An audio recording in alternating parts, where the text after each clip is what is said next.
Good day everyone, and welcome to Cecomp's instructional video series. Today we are going to learn how to use the memory on a Cecomp TestPLUS 3-button battery-powered digital pressure gauge. First, let's talk about configuring the memory options on your CTP3B. So first we're going to make sure the gauge is powered off, and then we're going to turn it back on in config mode by pressing the 0 clear button and then pressing the power center button until CFG config shows. We're going to next enter the passcode. The passcodes on all of our gauges are preset to 3510, which are the last 4 digits of our phone number, unless you've changed it.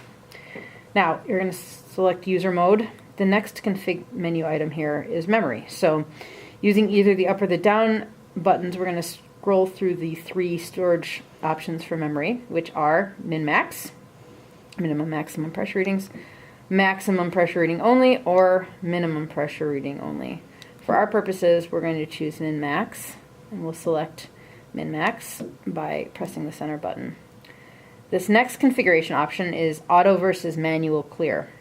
So in auto clear mode, the memory is cleared every time the gauge is powered off. But in manual mode, the memory readings are stored until the user chooses to clear them. Even removing the battery will not clear the memory readings. It's important to know if your gauge is configured in auto or manual.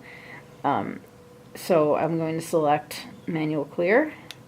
And we have another video on our YouTube channel explaining the full CTP3B configuration. For now, we're just going to leave the rest of the settings as is until the gauge powers on in normal use mode.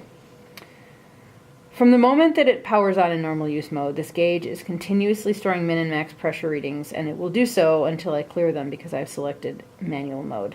Again, if it was selected in auto mode, I would be able to shut the gauge off and clear the memory. So I've got a handheld pump here that's attached to our gauge. I'm going to apply a bit of pressure. Oh, I need to close my pressure setting. So I'll apply a little bit of pressure here. And our gauge, as I mentioned, is continuously storing pressure readings. So in order to see those pressure readings, simply press the memory button here, and it'll show my max and my min, which is still 0 because that gauge was open to atmosphere when I came out of config mode. So in order to clear a reading, we're going to just press and hold the 0 and clear button when the gauge is either in the max or the min mode. I'm going to clear our min. So I'm going to press and hold the 0 clear button until the display shows clear, and now my min shows pretty close to what my max shows because I've cleared everything out for the min readings. In order to return to real-time pressure readings, press and hold the center button until you see your unit show at the bottom here. In my case, it's PSIG. Let's look at that again. So it's max and then PSIG. Now I'm going to apply some more pressure. And we'll check our min-max pressure readings again. The max shows a new high, but the min should be showing that old min, which it is. Okay, so I'm going to let all of my pressure out of the pump. We're in real-time pressure readings here. And we've returned to something like 0. I've got my pump still applied, so there's going to be a little variation there. And if we check our memory reading again, we'll see the min is sitting at 0. That is our latest min.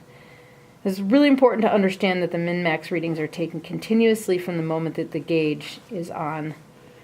So if you want to store appropriate readings, make sure to clear your memory whenever you connect your gauge to a new process or situation, because if you don't, your minimum may be sitting at atmosphere, which is 0.00 as it's showing here, or your maximum may have been a higher max than the previous process that the gauge was applied to, and that means you might accidentally grab inaccurate readings, so you don't want to do that. Okay, check out the CTP3B datasheet, which has all of the information in this video and more.